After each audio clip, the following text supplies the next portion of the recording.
All right, welcome Heidi, our first Heidi, I believe, to be on our Leaders Who Care series. It is I'm so happy to see you. I'm so happy to reconnect recently with you with past history that we have, and we're going to show everybody why you really do deserve to be on a Leaders Who Care series. So welcome. Thank you so much for having me, Mark. Yes, Heidi is actually, I'll simply share a short story. My mother named me after that book and the movie with Shirley Temple. When she was little, she read the book and she always wanted a little girl who brought people together with joy. And I would say that that kind of defines my life. It does, and we'll get into that for sure. Not your whole life, but a good part of it. So, um, best place to start that we always like is to briefly share about who Heidi is. However, not the business stuff or anything like that yet, but where you're from originally, where you are now, family, as much as you want to share, maybe something you've never told anybody and you want to share to the world now. That's always fascinating and not required, but fascinating. So tell us a little bit about you. Well, I was born in Elizabeth, New Jersey, and very, very, very culturally diverse place. And both my parents were born in Europe. Actually, my father was born in Italy, and my mother was born in Germany in 1939. And they met in Elizabeth, New Jersey when they were 25 years old. My mother had decided she wanted to work her way around the world and got on a boat from Germany when she was 21, taught herself English on the way over, got herself all kinds of different jobs. One of them was making costumes for Broadway.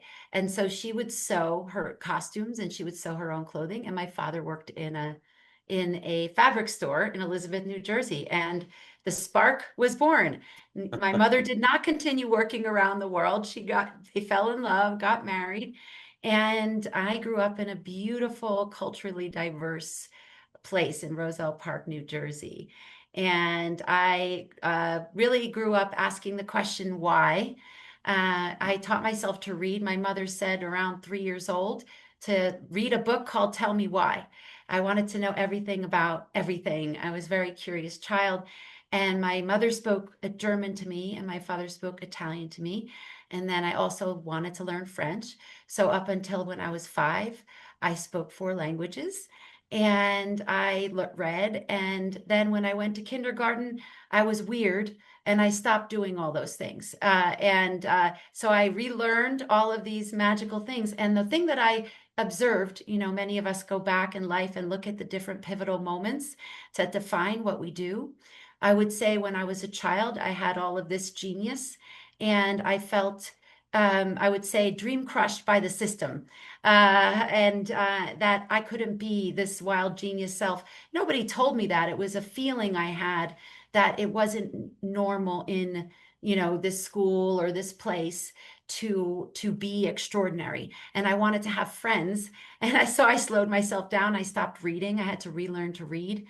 All of that. So that was one of those moments. And fast forward, I was insatiable in doing lots of different things. I was a swimmer, competitive swimmer, and scholar athlete. And I was fortunate enough to go to Brown University, where it blew my mind wide open because people were standing up for what they believed in and following the spark of why they're here and what lights them up to stand up for.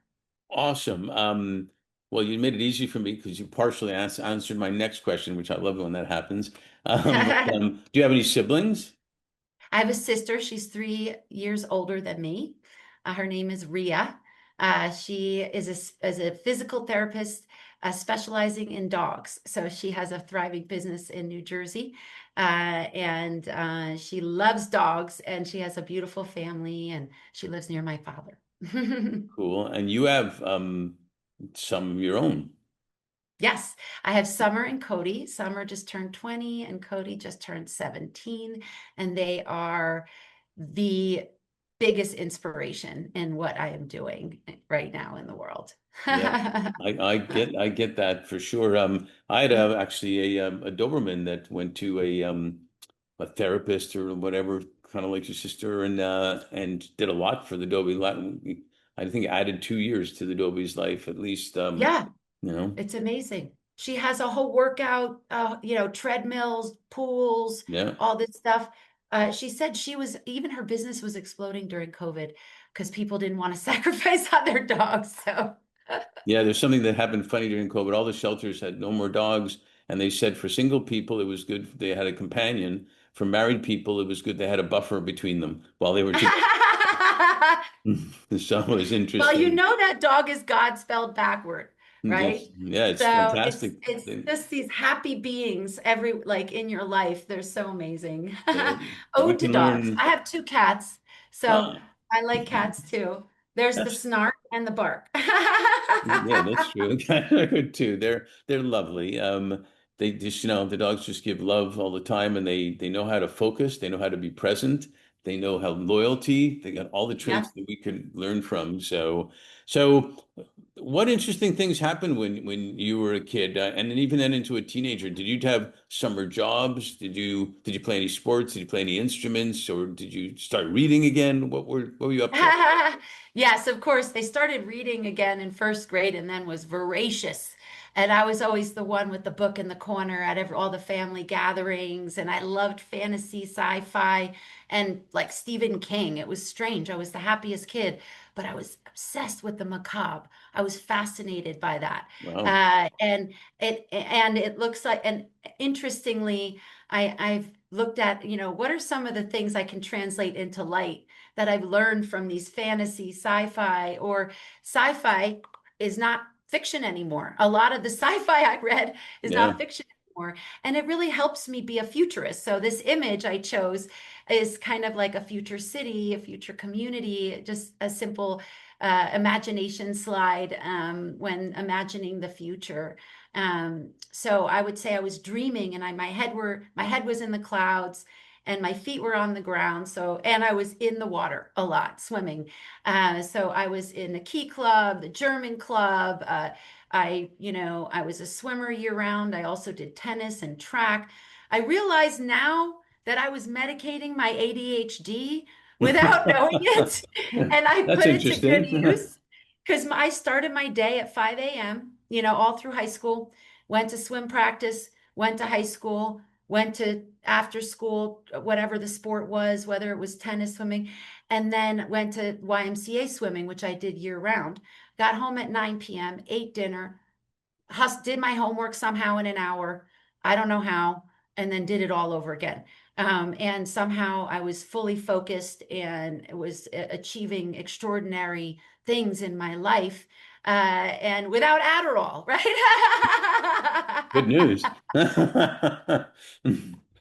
Yes, I guess Yeah, that and yeah, and it makes sense, really, the multidimensional work of futurism and building the future.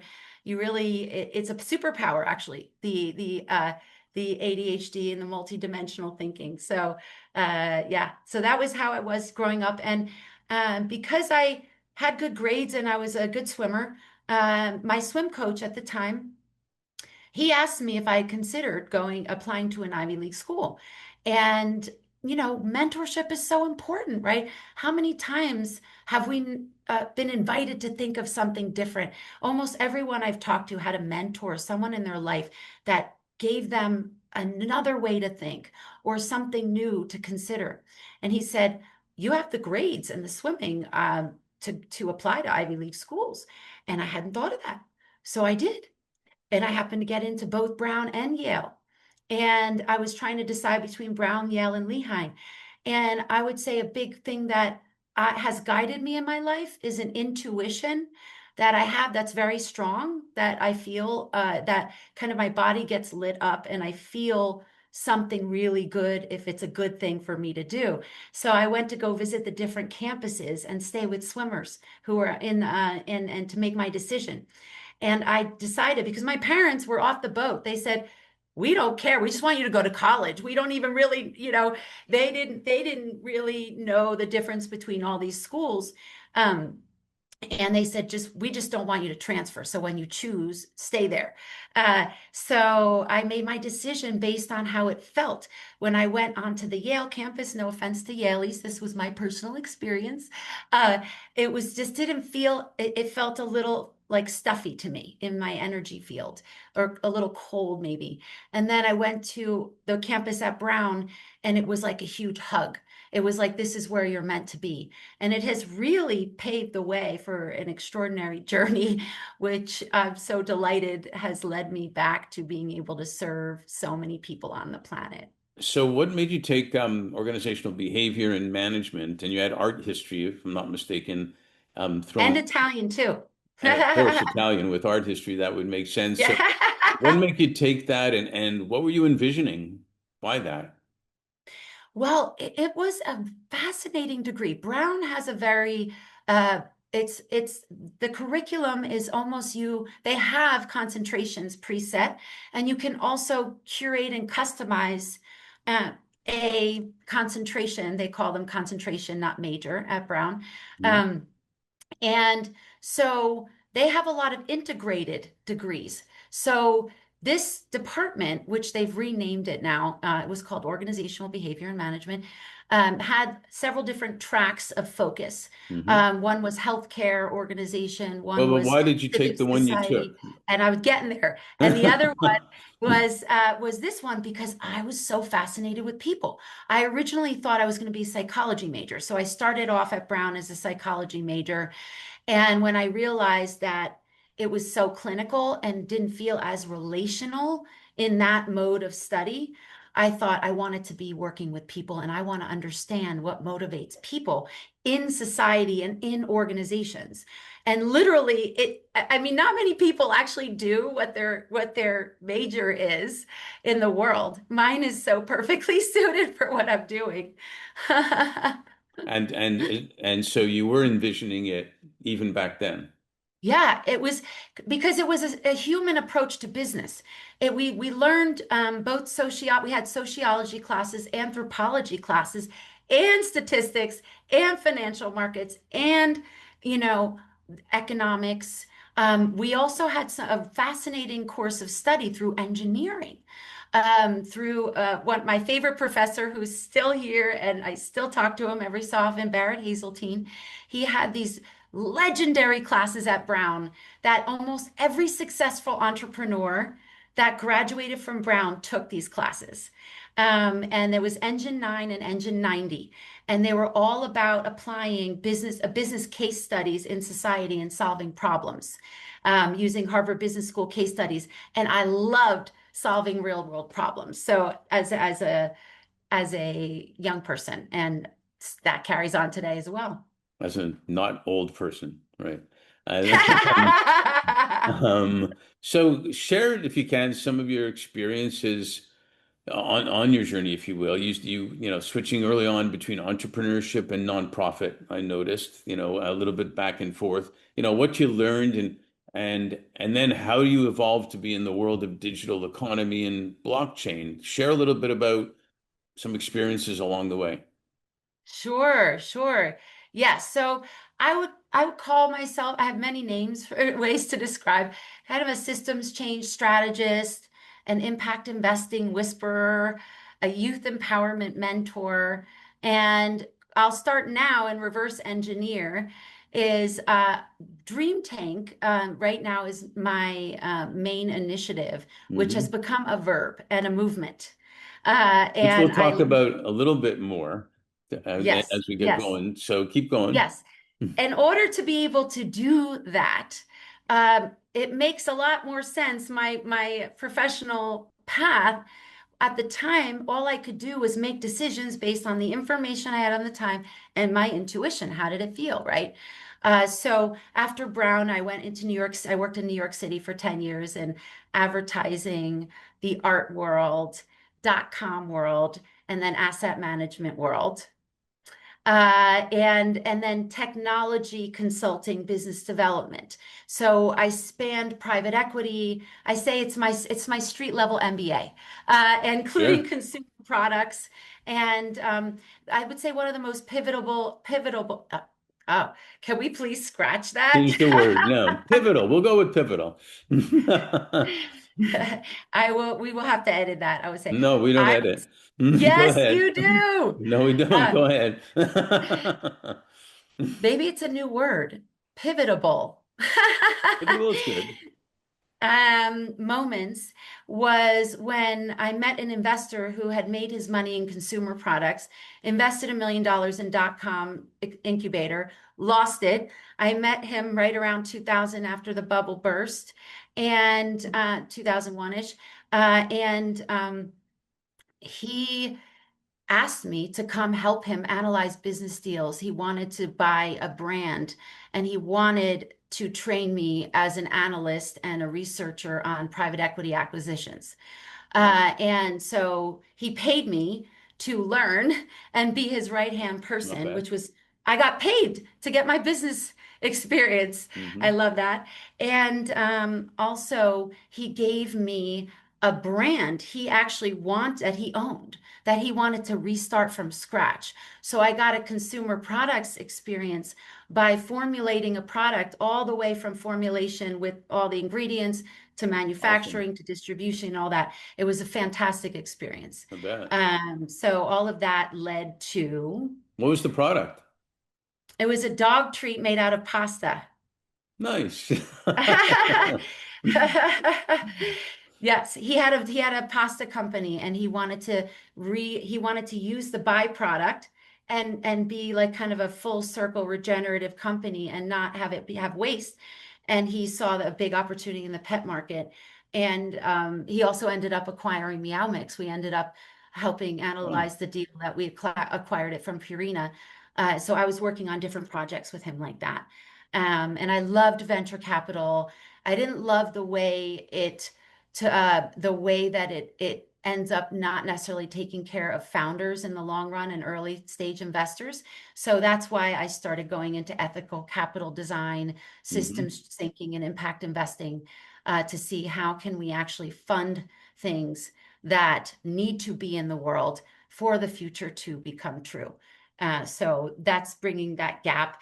And in the span of time where I was doing the past 25 years, I've been in impact investing, and you saw some philanthropy in there, is because it was always the same thread. How can I help people do what they're here to do with their money, with their business, with their technology, with their entrepreneurship? The thread was always listening to the person and caring and listening to what helps them come alive Right. and then wanting to help them go do it.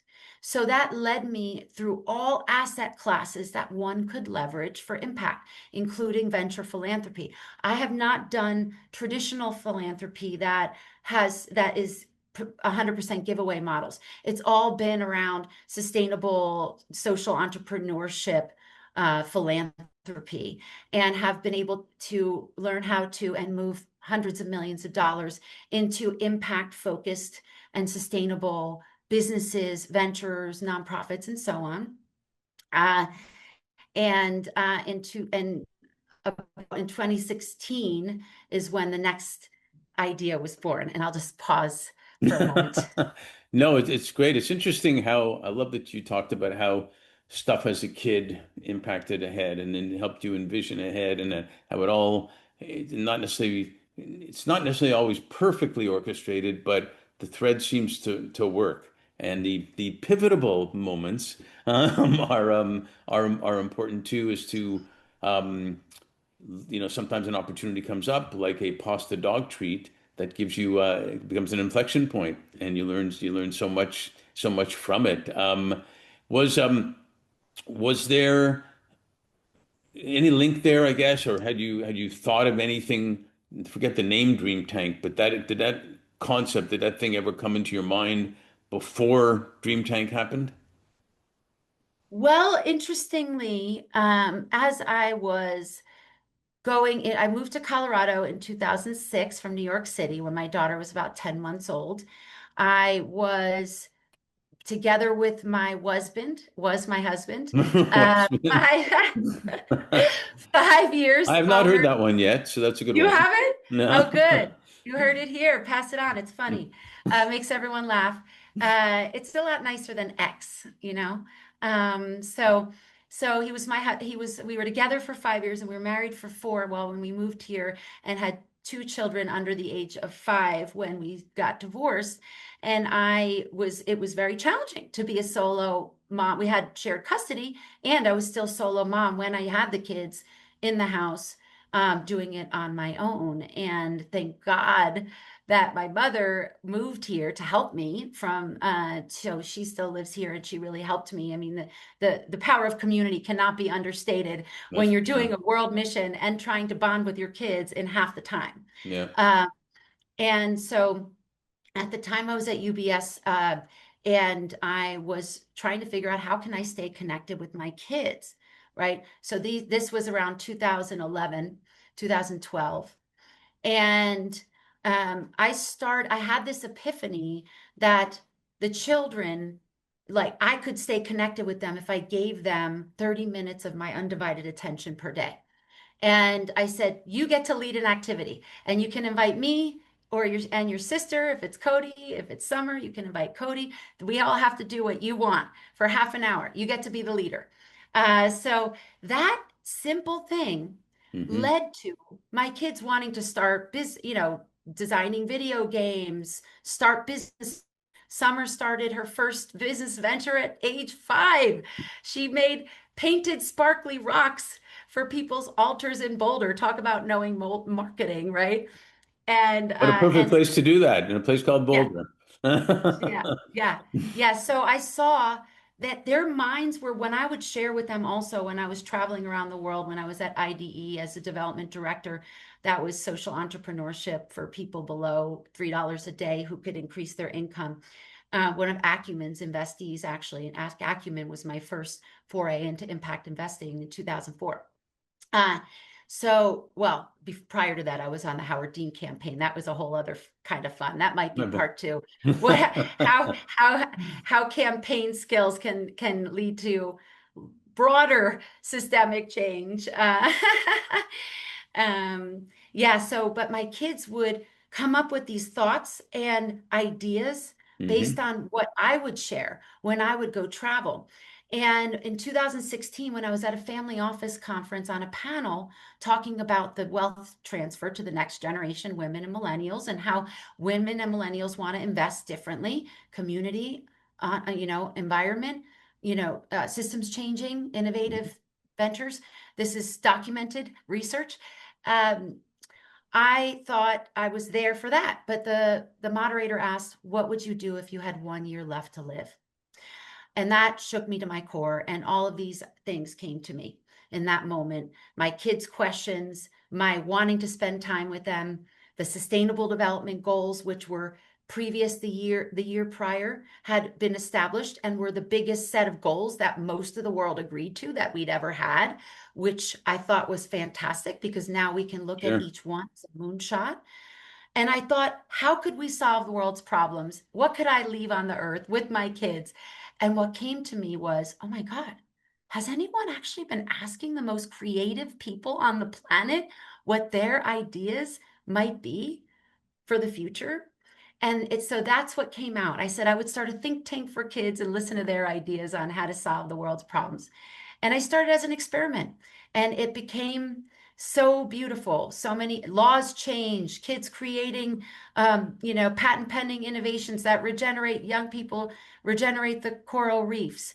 A Yeah. lot of beautiful impact. We brought them to White House, to Davos. We got them to global summits. We got young people's voice heard. And what happened was extraordinary. And now it's evolving into a verb, dream tanking, which is to collectively, across sectors, across cultures, across ethnicities, collectively dreaming the future together, and then reverse engineering, and then organizing these superhero design sprint teams to go create it. I Right. like dream tanking maybe a little more than pivotable, actually. But That's the new word we want to take away from this. it's one it's no it's brilliant, and everybody wants to dream. Everybody would love to, to get their dream, and have the journey of going after your dream is should be just as exciting as getting to the dream, et cetera, et cetera. How, how describe how the portfolio companies, are consistent with the vision that you're leading, or how does it all fit together? So I will back up a little to answer that, like how this aligns with Yeah. kind of a portfolio or just the world and investing, which is systemic change only sticks, I have found, if there's an intergenerational component and when young people are at the table as co-creators, Hmm. right? So our ecosystem includes a coral regenerating sunscreen. So a young woman who came to our program at 12 years old now just came to me when she was 16 with an idea during COVID and asked for the IP attorney. I've been checking in with her, mentoring her here and there along the way. She went to Berkeley, graduated, came back, asked for R&D funding. Dream Tank and I helped her raise a research and development grant to finalize her product testing. We organize fundraising events, fundraisers. Offer fiscal sponsorship to the youth as well, so they can have money to experiment in the beginning, where they don't have to sell equity of their companies before they form their companies. And now she has now created a corporation and is fundraising for $1 million, has already raised 250,000 from someone we introduced her to last summer, and has a global partnership with one of our ocean-related nonprofit partners. So that's an example of she's 21 years old now, or maybe 20, yeah. So that's one example of what could happen. I'm And going to interrupt for a minute because I'm really good at interrupting.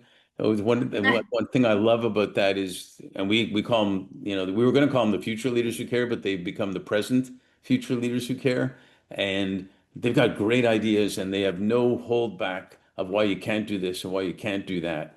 Um, exactly. so that's awesome, awesome story, and awesome way of Yes. doing it. When they're 8, when they're 12, even 6, we had a program this summer for 6 through 9 year olds um, called Planet Protectors. So we kind of brand each programs and curate specifically for location, goals, and age range. But when a kid hears, or a person, a human hears at 6, 7, 8, 12, even older, I work with, even if they haven't heard it till they're 20, it still matters. Your ideas matter now. Hmm. Whoever you are, wherever you are on your journey, you are here and you have something, and we want to know what it is, and we believe in you. And when they hear that, that transcends to like everything in their life, relationships, scholarships. We've helped get, I would love, I'm going to have to calculate the amount of money of scholarships Dream Tank has helped young people get.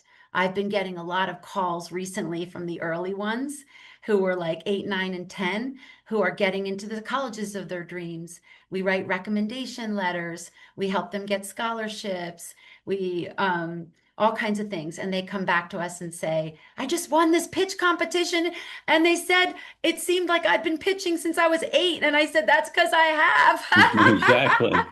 No, you're so right. I find, I do a lot of sports analogies because it's sports is life and life is sports. It's all the same. And even executives, especially men, would tell me their whole foundation of their confidence is built upon that one time when they were 9 and the coach put them into the game at a certain time that was so critical and believed in them and trusted them and had confidence in them and cared about them. Yeah.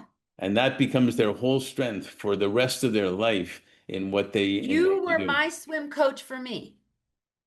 That was my coach. And that's where a lot of kids get it. So the Absolutely. kids also, though, who aren't in sports don't always have that kind of But you coaching can mentality, right? you can get it from like a Mr. Holland's Opus, teachers, music. You can get it from other places, but we just have to always remember, and that's why I love what you do, is that um, it's not a transactional moment for a kid of believing in them. It's a lifetime moment for a kid that affects in a either positive or Literally negative way. 1 minute. Yes, 1 minute Hmm. having that a conversation. I coach people and I also coach parents and teens directly, one-on-one. Is the biggest 1 minute of your total focus and curiosity to hear what a young person dreams about or what they're worried about. Exactly. It goes so far for everyone watching this podcast. Any young person in your life, they're struggling so much right now. They don't see that they can design the future. They don't think they have a place in it. Um, and they're checking out and more and more. And whether that means sadly actually leaving the planet, which is horrifying and astronomically increased since COVID, Hmm. or they are checking out and saying, forget it, I can't make any change. I'm just going to go make money, right? Or I'm just going to go do this, right? And that is significant. And one thing I also like to share with parents and anyone who knows any young person who is in K-12 right now, and when some of the parents say like my kid is struggling, I don't know what's wrong with them, this and this and that, one of the things I would like to tell people is some of it is systemic. um you know and one of the things that people really get, I ask them and I say someone to like, Mark, is there any way anywhere that you go 5 days a week for 7 hours a day where you think you might get shot and then are expected to learn? Is that any adult's life that you know right now? That they might get shot. 5 days a week for 7 hours a day, in the back of their minds is they might get shot, and then they're still expected to learn. Well, in certain neighborhoods, for sure. Yeah, yeah. Or But like this in and this New York and right this is now. yeah, yeah. And this is the feeling many kids have in schools across our country. Yeah. Right? How do we expect them to lead the future and take jobs and be functional in society when we're not giving them agency to solve the problems they're facing and literally experiencing? Well, and it goes along with if they're hungry or if they're not, no one has confidence in them. There's all these other factors that you're right that if you're in survival mode, whatever survival might be, then you can't be creative. You can't think of anything else except surviving. And so that's why I love what you're doing with Dream Tank is, everybody needs a dream and people to believe in that they can do it. So we are definitely going to have to do a sequel. Like we say in LA, you always want to leave them wanting more, so we can do a sequel. So we'll definitely have to do a sequel. But I got one more question on this part. Um, but in 2021, I had a client that told me about 2020, the pandemic year. He said, 2020 was the year that flew by slowly.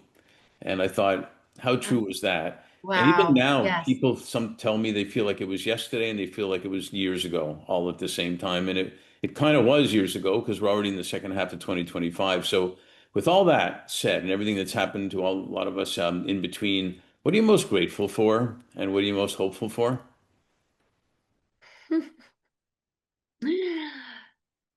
I'm most hopeful and grateful for seeing people come together. I would say through COVID, some of the positive things stuck with me the most. I see the things that were the negative things as rallying cry for shifting our system, and I've composted it into positivity and seeing how when we all feel something, we do something. So when we're disconnected from the impact of policy or situations, it's harder to feel like it's impacting us and to do something about it. The beauty of what's happening in the world today is that we are now seeing the systems have not been serving everyone in all of life, right? And Yeah, we can all agree on that, right? you would So hope. things that unify us are what I am most hopeful about. And I am focusing astronomically on what unifies us, what inspires us, and what gives us hope. And that's by bringing the future in the room to design the future now. And the now stands for network of everything, network of the whole, network of everything, network of the whole. And so we are all coming together in a big global commons to to support the youth in a large, what we're calling Spiral Guardianship Council for the future. And excited to share more on a future podcast. And we have some young, beautiful young people in our midst I'd love to invite on to one of your future podcasts as well. Yeah, we will have to do that, and because they're amazing leaders who care that at that age that are doing amazing stuff. Well, I'm grateful for having a reconnecting with a new friend, old friend, new friend here, type of thing, and I'm grateful that you are a leader who cares. In fact, I'm grateful and hopeful for the same reason that you are a leader who cares, and dreams are important. I mean, that's the whole purpose of everything we do is to have dreams to enjoy with the family, with friends, with whatnot, and like you say, come together. So thanks for being that, and thanks for being on the series, and I can't wait till the sequel. Thank you. May I leave you with one thing about your name, Fifth Element? Sure. Okay, so I'm going to leave you with this little, cherry or grape on top. I like grapes more than cherries, which is which is that it has, by a polymath genius recently, it has been mathematically been proven that the access to the fifth dimension, where the fifth dimension is where we can create anything, right? Where we can Mhm. do anything and we can create anything. The access to the fifth dimension can be proven by math that it is the imagination and thoughts that create the access to the fifth dimension where we can truly consciously create a new future together. So there's science and math meeting this crazy existential big dreaming ideas, and that is very exciting. So I wanted to leave you with that because it is your name and you're bringing forth that fifth element. So thank you very much for having me. No, that's beautiful, and that's part of the whole reason we're here is to have that imagination ignited all the time. So thanks for sharing that. Thanks, Mark. Have a beautiful day. You too.